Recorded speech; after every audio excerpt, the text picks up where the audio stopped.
I love peppermint tea because it's healthy. I drink it because of digestion. I eat a lot, I sit in an office, I work in an office, I drive a car to clients. You're eating stodge in the day that I try not to, so why not better than have a peppermint tea to keep your digestion down? So that's why I like peppermint tea. Do people ever confuse you with the singer who did the Livin' La Vida Loca song?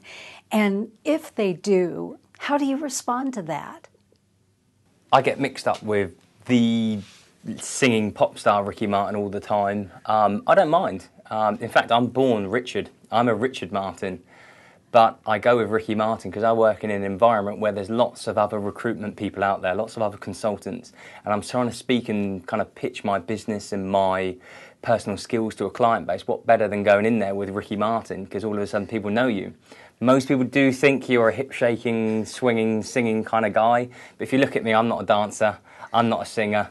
But you know what? It's a icebreaker. So I really don't mind. And people want to make the association. Great, he's a successful guy.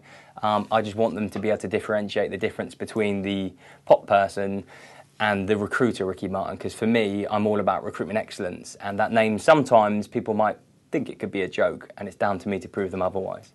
Ricky, tell us about your very first job. My first job was when I was 13. Like a lot of young boys and girls, I decided to get a paper round.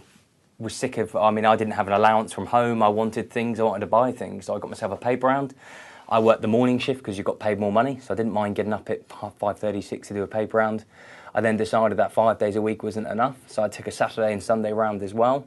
I then decided that wasn't enough money, so I decided to do all the paper marking up and putting all the supplements in at 4 o'clock in the morning on a Saturday and Sunday. So my first job was, a very straightforward job, but I made as much as I could out of that job to earn as much money and to do what I wanted with my money and have my own independence at a younger age. So I was 13, but it was fun.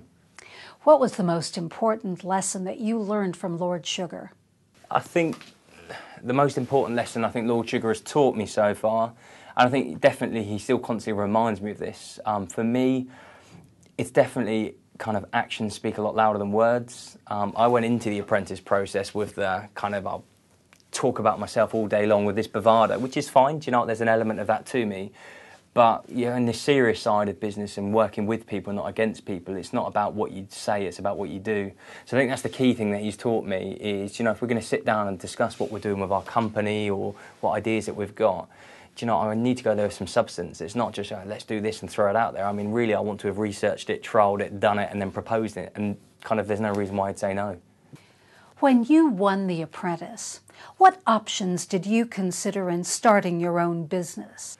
When I got the £250,000 investment after The Apprentice, it was straightforward what I was going to do. I'm a biochemist by trade, and I've been a recruiter for 6.5 years. So for me, it was straightforward. I'm going to put those two worlds together and go into scientific recruitment. So, there weren't many options because I didn't want to do anything else. I'd really been thinking about doing that for a few years.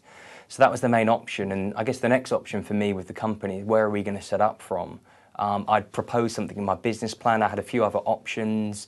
How many staff am I going to need? How big am I going to do it? Because I could write a business plan on my own or write a business plan with Lord Sugar and his investment. So the options for me were my staffing needs. I want to, and I have been focused for the whole first year of the company, focus on high standards of recruitment and making sure that we don't just go out there and put a bum on a seat.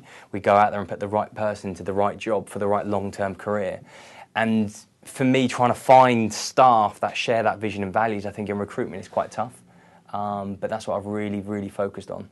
Ricky, what's your key goal for 2013 and how are you going to make that come true? Key goal for 2013 for me, it's focused on my company, Hyper Recruitment Solutions. What I really want to do as the business is at the end of 2013, personnel-wise, it doesn't necessarily matter the quantity, it's how good the consultants are and what value they can offer to my business. But I tend to be up to 10 members of staff, which isn't a huge number, but it's a good number for my marketplace, and it's a good number if you get the right people on board. So to get 10 high-quality recruiters, all of which share my vision, share my values, and care about what we do, I think that's a key goal for me, and I'm going to make that happen by being myself, by telling people what I what the vision I've got for the company.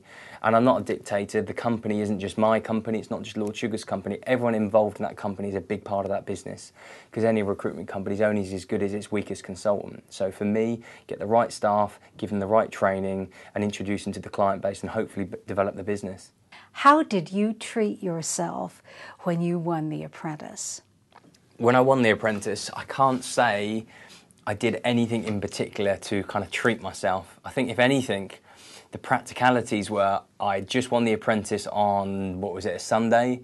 I just got back from my honeymoon the Friday before, so I'd kind of treated myself while I was on my honeymoon. For me, it was about actually resigning from a job. It was about getting the foundations of my new business in place. So I can't say I took the time to treat myself, but no, don't get me wrong. I made sure I saw my friends and my family and the people that care about me, and discussed it with them. But no, unfortunately, I didn't buy myself that one thing to say, well done. Maybe I will. If you were going to, what would it be? I've got no idea. What would I buy myself? For me, I'd probably get myself something. I don't really care about the cost of anything. I'd probably get myself something either a bit stupid, like a penny sweet or something, because it's almost ironic, or I don't know what else. But if anything, I'd probably treat myself to a couple of days off, but that's not going to happen anytime soon.